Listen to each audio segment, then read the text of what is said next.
Bomba. Bomba to Bomba.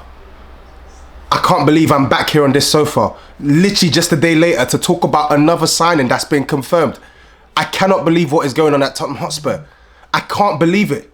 The ink isn't even written on Kudus' contract yet. It's not even dry. It's not even dry, and Tottenham have secured another signing, this time for £5 million more than what we spent yesterday. £60 million deal agreed for Morgan Gibbs-White, Nottingham Forest captain, to come to Tottenham Hotspur. Right? I ain't going to get into the specifics on how many years the contract is, etc., etc. But I just want to talk firstly about the attitude and what this represents for Tottenham.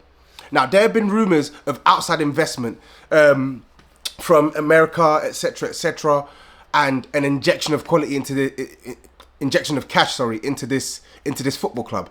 And listen, as a fan, I am all in. I'm all for it, right? Especially when it's used to sign players who actually have a good level of technical quality that can improve the squad. Now, trust me, I'm going to get into the specifics on the player because in typical fashion, in Tobes fashion, I have my own opinion on this player and what the move represents, and I have some reservations. But if we are talking about this attitude from the club, this is what we wanted to see. This is what we wanted to see. Nobody has an issue. Well, I say nobody. I don't have an issue with 50 Cent. I was there the other week, 50 Cent. I was there dancing, listening to Window Shopper. I was there. I was having a great time. I was there 2 weeks ago at the Chris Brown concert. I was having a great time. It's a vibe. Travis Scott, Beyonce, Guns N' Roses, or so many different acts. Kendrick and SZA. I don't care. If the club want to make money when the players aren't playing on the football pitch, that's good. It's a good thing. But what has been my biggest problem with Spurs? It's the fact that we don't prioritise the spend into the first team at the right time. And whether it's not paying enough wages, whether it's not signing the players at the right time, it never feels like Spurs are doing the best they can to really get the manager and the playing staff in a position where they can actually compete across all fronts. But for me, this represents a potential shift in that. Because when have you ever seen Tottenham complete a deal for 55 million for one player who's a starter at another Premier League club and then go to another Premier League club and throw 60 million at them to break his release clause and get him in a position to join Tottenham? When have you ever seen that happen? I'll tell you, never. It has never, ever, ever, ever, ever, ever, ever happened at Tottenham. Never. Never happened. Never happened until today. Until today. Let this be the benchmark. Let this be the baseline. We make so much money. We make so much money. Spend it. Because let me tell you this. If you spend money on your playing staff and you get the right caliber of players in and you continue to spend, more often than not, you will build a good side and you'll build a team that's eventually going to be ready to compete and challenge for silverware. Yeah? So 55 million on Kudus and now 60 million on Morgan Gibbs-White. After spending 30 million on Tel, 5 million on Takai. Yeah? This is the attitude we want to see. This better not be the end. Trust me. And this is going to bring me to my next point. Because if I talk about the signing, yeah, homegrown talent, good age as well. What is he? 24, 25 years old. He's obviously just come off the back of his best ever Premier League season and obviously wants to take a step up in terms of exposure, pressure, and he wants to play Champions League football. So I can understand the rationale for Morgan Gibbs-White accepting this move. And it probably helps Spurs with their homegrown issues as well, right? Getting British players or homegrown players who are actually good enough to improve this team. Because irrespective of my reservations that I'm going to give, one thing you can say about Morgan Gibbs-White is he is a baller. I do think he's overrated, personally. I think a lot of people, they put a bit too much dip on the chip when it comes to Morgan Gibbs-White. I think sometimes he flats to the seas, but if there's one thing you can say wholeheartedly, in black and white, he is a baller. He is able to take the ball and do things with the ball that not many of our players can do. Not many footballers can do. He's a very good footballer. Yeah? He's a good footballer. He has his issues. Same for Kudus. He has his issues, but he's a good footballer. And he works his socks off. Off the ball, he's an animal. I do think his shooting leaves a lot to be desired. I don't think he's a great shooter of the ball. I do think he's a brave passer of the ball, which is what we need. But in totality, this deal on paper is not a bad move for Tottenham. It's actually probably the opposite. Some would argue this is a very good move for Tottenham, but my opinion is this. I think Morgan Gibbs-White, for me, is a squad ad rather than a first team ad. Now, that's just my opinion because I'm looking into it based off where he played last season for Nottingham Forest. So hear me out. Morgan Gibbs-White plays in the 10 for Forest. That's where he played and had his best season in a Spurs shirt. And now we have just signed Kudus. We already have Maddison in that position. Kulusevski can play in that position. So for all intents and purposes, we have 3 players who could play in that position. Kudus is obviously going to play primarily off the right. So you'd say you have 2 players who can play that position in Kulu and Maddison. And now we'll sign another player to play in that position. But obviously Kulusevski's injured, right? So then it looks like it's going to be Morgan Gibbs-White potentially and Maddison tussling for that spot, which is calm. You want competition. You want someone who's in the squad that can actually come and take your shirt if you're not ready, if you're not switched on, if you're not consistent, someone who can take your shirt, yeah? But the reason why I think it's a squad ad is because of what I've just described. It's not a player who I can say wholeheartedly comes into the team and is a starter in the 10 because I don't think he's a better 10 than Maddison. I don't. But then I've had other people come with different perspectives, which is, oh, maybe Frank wants to use him as an 8. And for me, I feel like that's a bit of an expensive gamble when you've just seen him have his best performing season in a position that wasn't the 8. It was the 10. So I'm actually intrigued to see how we will use him.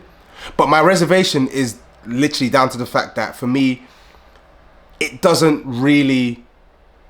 Right now, as of Thursday, the 10th of July, this doesn't solve the glaring hole in our team. It improves the technical quality, which is a requirement. We need to improve the technical quality in our team, but I'm talking about a hole. We have a hole at the base of our midfield.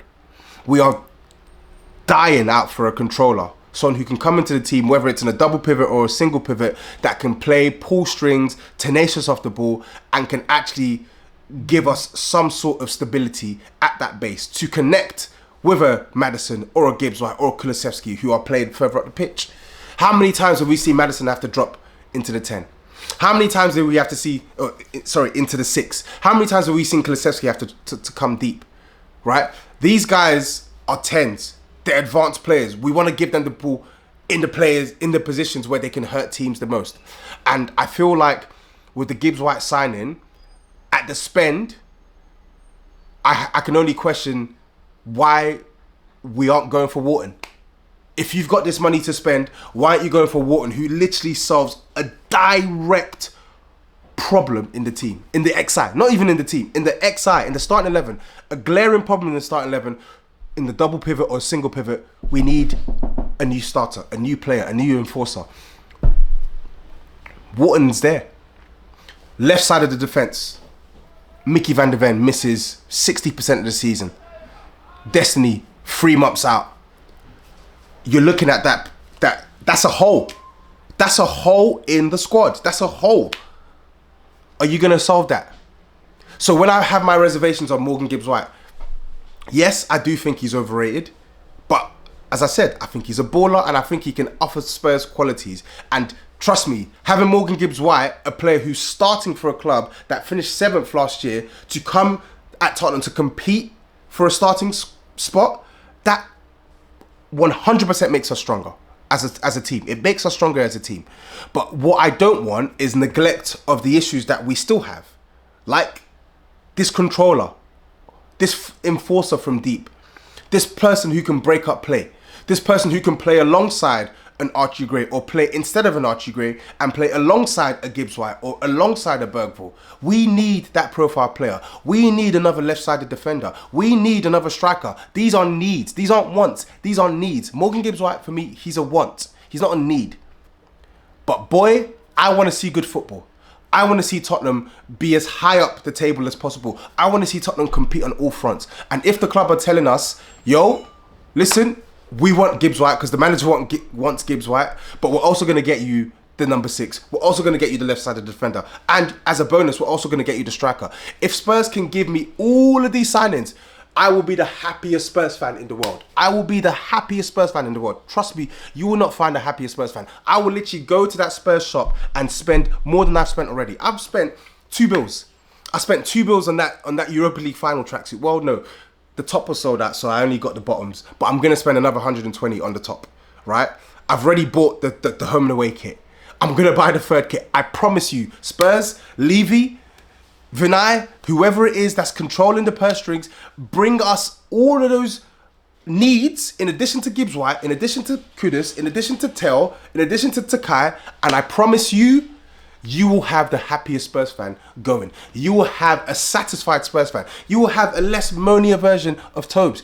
I'm speaking in the 3rd person, but it's because I don't see this happen often at Spurs. And when I see this spend, typically it's followed up by, oh, we spent this money on this player, so that means you can't do X, Y, Z on the squad. And that's my biggest concern. I don't have that much of an issue with the player because I think the player, in the end of the day, is a player that does improve our squad. But my concern is this going to stop us from making the improvements that are key in those positions where there are glaring holes, right? Morgan Gibbs-White strengthens an area of the pitch that already has an abundance of options. Yes, you can argue on, oh, is he better than this? Are they better than him? Oh, blah, blah, blah. Yes, you can make that argument for some of those players. Me personally, Maddison is the best in that role. But if you want to make that argument, make that argument. All I want is for this to not deter us from making the additional enhancements, and it's not even enhancements, from making the mandatory improvements to this squad and starting 11. The ball is in your court, brothers, but this attitude, this additional investment, whatever it is, give me more of that. Give me more of that. Let me know your thoughts, people. What do you think of Gibbs-White signing for Tottenham? Where do you think he plays? Do you think he's going to play in the 8 in a double pivot or slightly just beyond the 6? Do you think he's going to play in the 10 and compete with Maddison? Do you even think he's going to play out wide? Because a lot of people are coming at me with this notion, and I'm not mad at him playing as an 8. But make no mistake, that cannot be the solution for our deeper lying problems. It has to be him plus someone else in that position. Let me know. Peace.